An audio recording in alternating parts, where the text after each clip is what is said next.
মুক্তিযোদ্ধাদের নাতিপুতিরাও পাবে না, তাহলে কি রাজাকারের নাতিপুতিরা পাবে? শেখ হাসিনা পালিয়ে গেছে, শেখ হাসিনা নাই, শেখ হাসিনা চলে গেছে, শেখ হাসিনা পালায় না। আমি তো তাদের রাজাকার বলিনি, তারা নিজেরাই স্লোগান দিয়ে নিজেদেরকে রাজাকার হিসেবে পরিচিত করলো সকলের কাছে।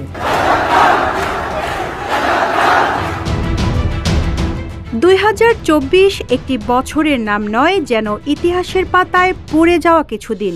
সে বছর কোটা আন্দোলন দমনের নানা ছক কষেছিল তৎকালীন আওয়ামী লীগ সরকার। 14 জুলাই শেখ হাসিনার রাজাকার মন্তব্যে দাবানলের মতো ছড়িয়ে পড়ে ছাত্র বিক্ষোভ। ক্যাম্পাসে স্লোগান ওঠে, তুমি কে আমি কে, রাজাকার রাজাকার।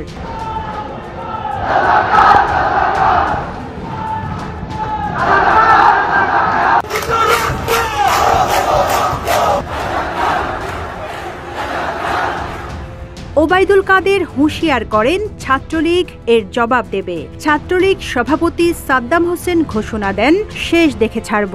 কোটা বিরোধী সংস্কার আন্দোলনের রাজাকার যারা নিজেদের অদ্যত্বপূর্ণ মানসিকতা প্রকাশ ঘটিয়েছে গত রাতে, তার জবাব তারাই। এই বাংলাদেশে থেকে আমি রাজাকার বলার হিম্মত দেখায়, তাদের শেষ দেখি বাংলাদেশ ছাত্রলীগ ছাড়বে। সেদিন ঢাকা বিশ্ববিদ্যালয় সহ বিভিন্ন স্থানে আন্দোলনকারীদের উপর হামলা হয়। রংপুরে নিরস্ত্র শিক্ষার্থী আবু সাইদকে গুলি করে হত্যা করা হয়। গুলি খাইছে একটা। এদিন আন্দোলন নিয়ে কঠোর হুঁশিয়ারি দেন ছাত্রলীগ সভাপতি। তিনি বলেন, ছাত্রলীগের ইতিহাস তো জানা নেই, একটি ঘটনাও জবাব ছাড়া দেয়া হবে না। কোথায় কে কি করছেন সব কিছু মনে রাখা হবে, যা করবেন বুঝে শুনে কাজ করবেন।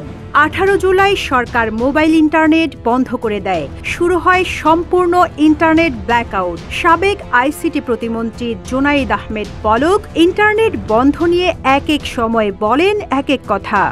আমরা ইন্টারনেট বন্ধ করতে বাধ্য হই, কখনো ইন্টারনেট শাটডাউন হয়। আমরা ইন্টারনেট বন্ধ করিনি, ইন্টারনেট বন্ধ হয়ে গেছে।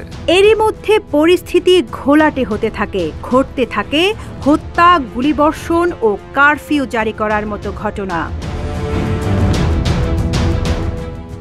এটা অবশ্যই কারফিউ এবং এখানে শুট এট সাইটও আছে। কারফিউ এবং ইন্টারনেট বন্ধ থাকাকালীন সময়ে চারদিকে কানা ঘোষা চলে, শেখ হাসিনা পালিয়েছে। পরে ব্যবসায়ীদের সঙ্গে সম্মেলনে শেখ হাসিনা গর্ব করে বলেন, শেখ হাসিনা পালায় না। শেখ হাসিনা পালিয়ে গেছে, শেখ হাসিনা নাই, শেখ হাসিনা চলে গেছে, শেখ হাসিনা পালায় না। এরপর 26 জুলাই ক্ষতিগ্রস্ত বিটিভি ভবন পরিদর্শনে গিয়ে শেখ হাসিনা দাবি করেন, তার বক্তব্য বিকৃত করা হয়েছে। আমি তো তাদের রাজাকার বলিনি, তারা নিজেরাই স্লোগান দিয়ে নিজেদেরকে রাজাকার হিসেবে পরিচিত করলো সকলের কাছে। এদিকে 6 সমন্বয়কারীকে আটক ও হয়রানির প্রতিবাদে আবারও রাস্তায় নামে শিক্ষার্থীরা। পুলিশের সাউন্ড গ্রেনেড ও টিয়ার শেলের মুখে ব্যাপক সংঘর্ষ হয়। পরিস্থিতি আরও নিয়ন্ত্রণের বাইরে চলে যায়। পরিস্থিতি নিজেদের নিয়ন্ত্রণে নিতে নতুন পরিকল্পনা সাজায় শেখ হাসিনা সরকার। হেলিকপ্টার থেকে আন্দোলনকারীদের উপর টিয়ার শেল ও গুলি ছোড়া হয়। আগুন দাও দাও করে জ্বলছে, তখন আমি হেলিকপ্টারে করে পানি দিলাম যে অন্তত এইভাবে পুড়ে যাচ্ছে সব, হেলিকপ্টার থেকে পানি ছাড়ো।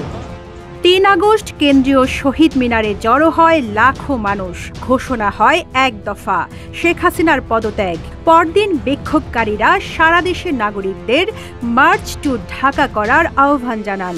5 আগস্ট সারা দেশের মুক্তিকামী জনতাকে ঢাকার উদ্দেশ্যে রওনা হওয়ার জন্য আমরা আহ্বান জানাচ্ছি। 5 আগস্ট কারফিউ ভেঙে ঢাকায় ঢোকার চেষ্টা করে হাজারো মানুষ। দুপুর পর্যন্ত আইন শৃঙ্খলার রক্ষাকারী বাহিনী ও ক্ষমতাসীন দলের সমর্থকদের সঙ্গে ব্যাপক সংঘর্ষ হয়। প্রথমে আন্দোলনকারীদের বাধা দিলেও পরে আইন শৃঙ্খলা বাহিনী রাস্তা থেকে সরে দাঁড়ায়।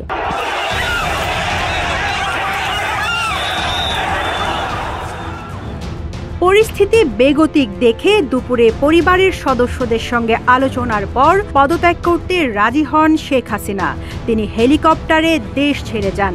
শেখ হাসিনার পতন উদযাপন করতে রাস্তায় নেমে আসে লাখো মানুষ। Rizwana Rinti, news desk, Ittefaq.